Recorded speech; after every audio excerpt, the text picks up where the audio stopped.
Bwana, hii hapa ni Tiki Bongo TV, mimi naitwa Arfest TV Lex Conscious. Leo nimekutana na mganga wa Yanga Sheikh Sharif. Huyu hapa tutazungumza mambo kadhaa. Ni baada ya mechi ya Simba na Yanga kuweza kuahirishwa katika Kariakoo Derby siku ya tarehe 8. Sasa niko naye hapa, nitazungumza naye Sheikh Sharif. Yeye anaelewa nini katika ule mchezo, au ule mchezo huo una uchawi design gani? Bwana Sheikh Sharif, mambo vipi? Fresh tu ndugu yangu, kama kawaida. Kwema kabisa. Bwana, una sila kiasi gani au umenungunika kiasi gani baada ya mechi kuahirishwa? Kiukubwa masikitiko ni makubwa sana, kwa sababu unajua mpira wa miguu unacheza na hisia za watu. So mpira wa miguu kama huu maana yake ni hisia za watu wengi sana walikuwa wamebeba. So kuahirishwa kwa mechi maana yake ni kwamba baadhi ya watu wamepoteza gharama zao, wamepoteza muda wao, na wengine pia wamepoteza maisha. Kuna shabiki wa Yanga mmoja kafariki, kwa hiyo ni jambo ambalo sisi sote hatujapendezwa nalo. Lakini kikubwa zaidi ni kwamba kwa sababu liko chini ya uongozi wa TFF walishughulikia, basi tutajua kitu gani ambacho kitachofuata. Okay, kwa hiyo ule mchezo unasemekana kwamba Simba alikuja na wazee siku ya kufanya mazoezi, alikuja na wazee, lakini pia katika basi moja ambao wanasema kwamba ni basi la BM lilikuwa limebeba kondoo pamoja na mbuzi, na ndio maana wakakatazwa kuingia uwanjani. Sasa wewe kama Sheikh Sharif na ni mganga wa Yanga pia, japo una matatizo kidogo na Yanga, wewe unaona kwamba Simba alifanya hivi? Ukitazama katika njia ya majini yako, Simba kweli alikuja na wazee pamoja na mbuzi? Simba kweli ukitazama katika njozi zako unaona alikuja kwa ajili ya kufanya kafara? Watu wengi hawajui, na nataka niwaambie watu na wafahamu kwamba lile basi lililokuja na wazee, wale wazee walikuwa ni wazee wa upande wangu mimi ndio nilikuwa nimewaleta pale uwanjani, na zile kondoo na mbuzi na nini zilikuwa ni kwa ajili ya kufutua kafara. Mimi nilisema kwamba Yanga ni lazima atasurubiwa hii mechi dhidi ya Simba, na nilikuwa na uhakika kabisa kwamba Simba ni lazima ashinde, na kulikuwa hakuna namna yoyote Yanga anaweza kushinda, labda ashinde njaa. Kwa hiyo zile zilikuwa ni fitna za mimi tu kutaka kwamba Yanga ashinde, kwa akawazuia Simba wasiingie uwanjani, kwa sababu lile basi la wazee walikuwa ni wazee wa kwangu mimi, wale ni wazee wa fitna wale. Kwa wale wazee ambao walikuwa kwenye ile basi la BM ambapo walikuwa wamekuja pamoja na basi la Simba, wale wazee wewe ndio uliwatuma kwa maneneni uwanjani mkafanya mambo yenu, si ndio? Wale wazee walikuwa ni wazee wangu mimi, niliwaagiza, na lengo kubwa ni kwamba nimekuhakikisha kwamba mechi inachezwa siku moja kabla ya mechi. Yaani mechi ilikuwa inamalizwa siku ile. Kwa hiyo tu wale ile siku inayofuata wachezaji walikuwa na kurukaruka, lakini ndani matokeo tulikuwa tushajua kama timu gani inashinda. Kwa ile mechi ilikuwa inatakiwa iishi tarehe 7 kabla tarehe 8. Yaani ni vile tu kwamba waliwazuia wazee wangu wafitu na wasingie uwanjani. Na nilikuwa nimeshaandaa kafara maalum kuhakikisha Yanga anasurubiwa na kufa kifo kibaya sana. Okay, sawa. Sisi tunakufahamu kama wewe ni Sheikh Sharif, lakini pia wewe ni mganga wa Yanga. Sasa hii imekuwaje kwamba mpaka umehamia kwenye upande wa pili? Je, Simba wameweza kukusajili na kuweza kuwa umekuwa ni mtu wao wa karibu ambaye wewe ndio unawafanyia mambo haya? Kwanza unajua Yangida FC au Patapotea FC. Yangida ndo timu gani? Yangida ndo timu yako hiyo ambayo wewe unaisemea kwamba wamenali Yangida, Young Africans, kwamba hawawezi kunilipa mimi. Mimi nimefanya kazi na watu wakubwa, na baadhi hata nchi kama umeona wiki iliyopita tulikuwa Dubai, nimeenda kufanya kazi na watu wakubwa. Yanga hawezi kunilipa mimi. Kwa hivyo hichi kinachotokea sasa hivi kwa sababu kwanza hawezi kunilipa. Mimi mechi moja ili niweze kuipa Yangida ushindi au Patapotea FC ushindi, lazima wanilipe dola 20,000. Ambazo dola 20,000 ni pesa nyingi sana. Just imagine kuna baadhi ya wachezaji wako pale Patapotea FC lakini bado hawalipwi, wanaidai club. Maana ni kwamba hawana uwezo wa kunilipa mimi Sheikh Sharif na mganga wa Yanga. Okay, sawa. Sasa kumekuwa kuna maswali mengi na maneno mengi kwamba kusema kwamba Simba katika ule mchezo wa dabi, Simba amekimbia mechi, kwamba mchezo aliouchungulia na akaona kwamba hawezi kutoboa, na ndio maana akatoa taarifa mapema kabisa na kuweza kusema kwamba yeye atoleta timu uwanjani. Je, unaona ni sahihi kwamba Simba alikuwa keshochungulia huo mchezo, au wewe wale wazee ambao ulikuwa umeshawatuma wewe ndio ulikuwa umeshauchungulia huo mchezo na kusema bana Simba msicheze kwa maana ile mechi mtapoteza? Amna, unajua siku zote utaratibu ni kitu ambacho na maisha ya binadamu. Unajua ni bora mtu akafuata utaratibu jinsi ambavyo inapotakiwa kuliko kujifanya yeye ni mwamba. Unajua mimi mwenyewe sasa hivi hapa ningesema nichukue kitu chako pasina ridhaa yako, wewe pia utahitaji uonyeshe nguvu yako ya ziada uliyokuwa nayo juu yangu. Kwa hivyo kitendo ambacho tukifanya Patapotea FC kwamba wao waliwazuia Simba kuingia uwanjani kufanya mazoezi ni siku moja kabla ya mechi, na huo ni utaratibu ambao unafahamika katika kanuni ya TFF na katika sheria za mpira wa miguu.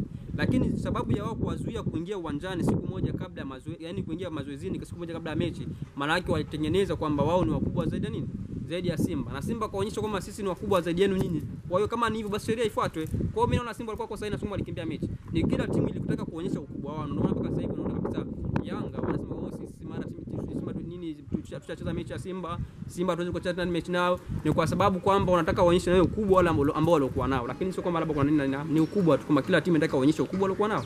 Okay, sasa mimi nataka kufahamu kwamba mganga wa Yanga sasa hivi tukuhitaji kwamba mganga wa Yanga au tukute mganga wa Simba au tubaki tuna Sheikh Sharifu? Mimi ni mganga wa Yanga bado, kwa sababu kuna baadhi ya mechi na baadhi ya vitu wanategemea mimi. Mpaka sasa hivi ukiona Yanga imeshinda au Patapotea FC wameshinda, unajua ule ushindi umetokana belongs to me, umetokana kwa sababu yangu mimi. Kwa sababu Yanga hawezi kashinda bila mimi.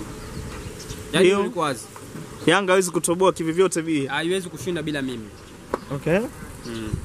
Okay, sasa kuna jambo moja ambalo imekuwa sintofahamu sana bana. Baada ya mechi kuahirishwa, Yanga kesho yake baada ya mchezo kuahirishwa alionekana katika viwanja vya mazoezi vya Simba Sports Club kule Mo Arena kule Bunju, akipeleka basi lake kwamba wakidai kwamba wamewafuata waende wakakipiga hivyo hivyo, kwa maana Simba alikimbia mechi hii. Unaona walimfuata kweli au na wenyewe walikuwa na vitu vyao wanaenda kuviweka? Unajua mechi na mambo mengi sana. Unajua baadhi ya watu wengi hawajui, lakini kwa sisi ambao ni waganga tunafahamu. Kama unavyoona hii ni pete. Hii pete mimi nikitazama tu hivi ninajua kwamba hii mechi ilikuwa iko namna gani. Hii pete na maajabu makubwa sana. Hii pete na majini Patapotea. Ndio maana nimeamua niipe jina la Young Africans Patapotea FC. Najibu swali lao kama ifuatavyo. Klabu ya Yanga walifuata Simba kule. Kwanza kabisa lengo lao kubwa wanaenda kuchukua dawa ambao mimi nilienda nimwambia kwamba ili Yanga aweze kushinda anatakiwa, ndugu yangu njoo, ili Yanga aweze kushinda anatakiwa aweze kwenda Bunju. Yaani hiyo iko wazi kwamba mkiona Yanga ameshinda basi mjue ni kwa sababu yangu mimi. Alois njoo. Umesikia? Ili Yanga afanyaje?